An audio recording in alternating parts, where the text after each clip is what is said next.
Good morning. Welcome back to Face of the Nation. I'm your host, Angela Burrows. This segment topic is about the natural born clause of the Constitution. It has been highly debated topic around the nation lately. The natural born clause is mentioned in Article 2, Section 1, Clause 5. And it states no person except a natural born citizen or a citizen of the U.S.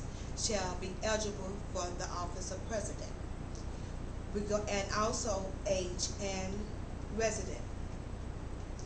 Here to further discuss this matter today, we have Professor of the World Affairs at Princeton University, Professor Solomon White. Good morning. Good morning. Good to be with you all today. Professor White, what is your opinion of the natural born clause? Should it be amended, and is it discriminatory? The natural born clause is not discriminatory. That's the difference between being discriminatory and being precautious. When you consider the American government, it's a business as well. It's just starting a family business. People would think of what was in the best interest of the country and of their children, of the legacy that would follow them in carrying on that business as well. And then we would take into consideration things such as imperialism as well. So you're pretty much saying that it is not discriminatory?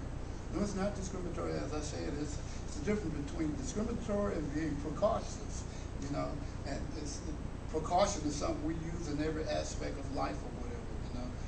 So that's a human feeling. That's good at times. It may be questionable at other times, but it's good all the time. You're doing what's in the best interest for safety.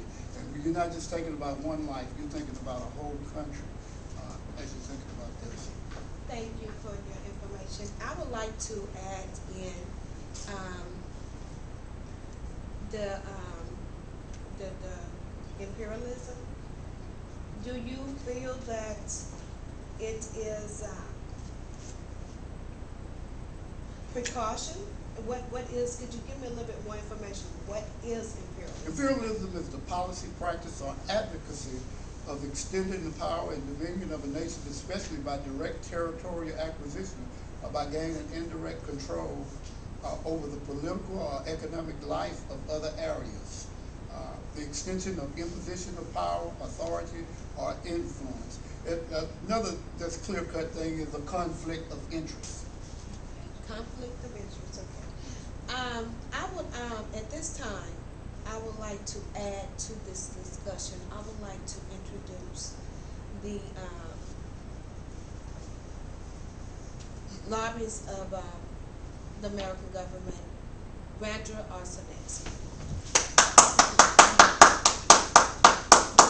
Good morning. Good morning. Nice to meet you. Thank you. Ms. Arsenault, you obviously feel that the natural born clause should be amended, correct? Absolutely. Do you find it discriminatory? And please tell us, what is the right to govern bill? Not only do I find the natural born clause discriminatory, I believe that it's undemocratic and outdated as well. The right to govern bill that was introduced by Representative of Utah, Republican Representative Orrin Hatch, came up with this proposal in 2003. And what it would do, it would become the 28th Amendment if it were to be ratified. They would allow naturalized citizens who have been citizens for at least 20 years, who also have all the other qualifications to run for the office of president, the opportunity to run for office.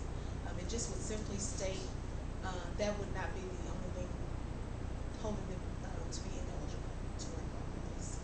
Just touching on what Professor Solomon said, the fears of the fears of foreigners is a natural fear. It's always here. It's always going to be here. But I really believe that his claims are assuming your birthright gives you automatic loyalty, and I think that it's been proven in American history that that's not necessarily true. Just because you have ties to another country doesn't mean that you're going to allow that other country to come in and take over. When you're a naturalized citizen, you actually go through an application process that's very thorough. You have to learn all the rights and privileges of becoming American. You have tests to take. You have thorough background checks. It's not as though you can come in the country and then a week later become a citizen and then run for office of president. Professor Solomon, would you like to defend any of your? Yeah, just briefly, we have a lot of laws and things set in place now, but we see the problem we have with immigrants coming across the border now. So if that can happen, then that's a very good possibility that this can happen. Exactly my point. I mean, this country's built of immigrants. I mean, to say that a person, an immigrant, can't come over here and have the same opportunities that you have because you were born here is absolutely ludicrous. Sure. Okay, wait. Let's add to this topic. Many of you have seen former Governor of Michigan, Vaughn Cook, as a headline in the news recently. She has launched a nationwide campaign to allow her to run for president. She is a naturalized citizen who has been in America since the age 5. Please welcome Governor Vaughn.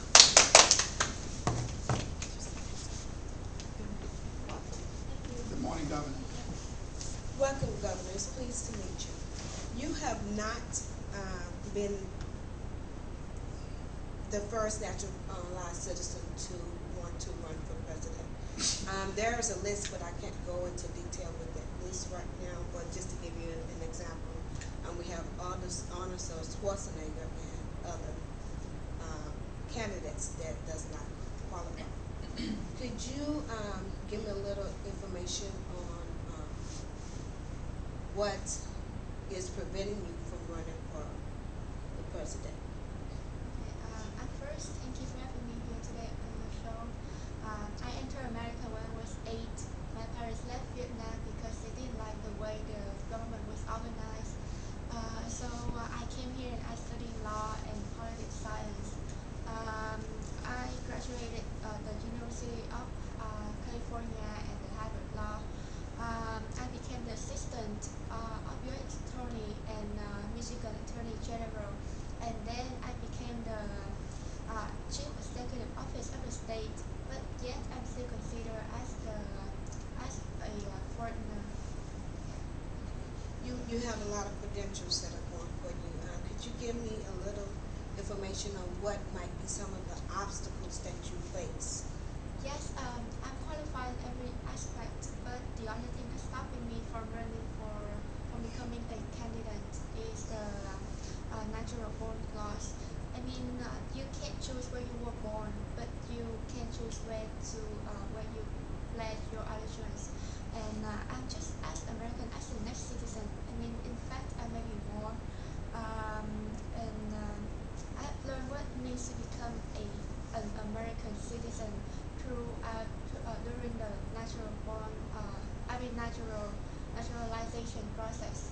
And some people who were born native does not take for granted the liberty that they have.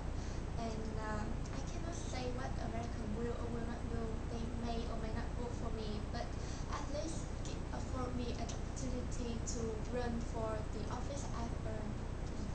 For allow you the opportunity. And you said you went through the process. That process takes, would you have to be here 20 years?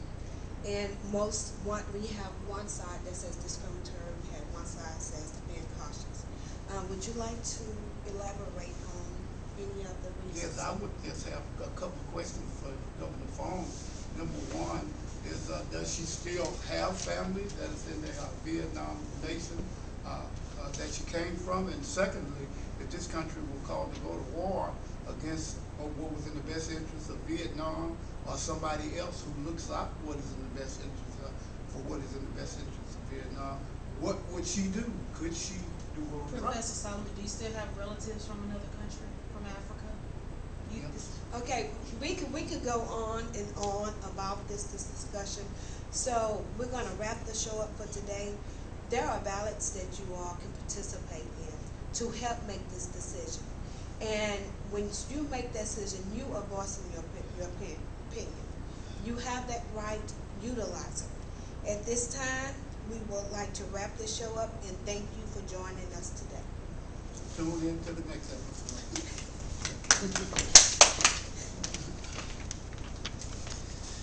Okay, that it, everybody?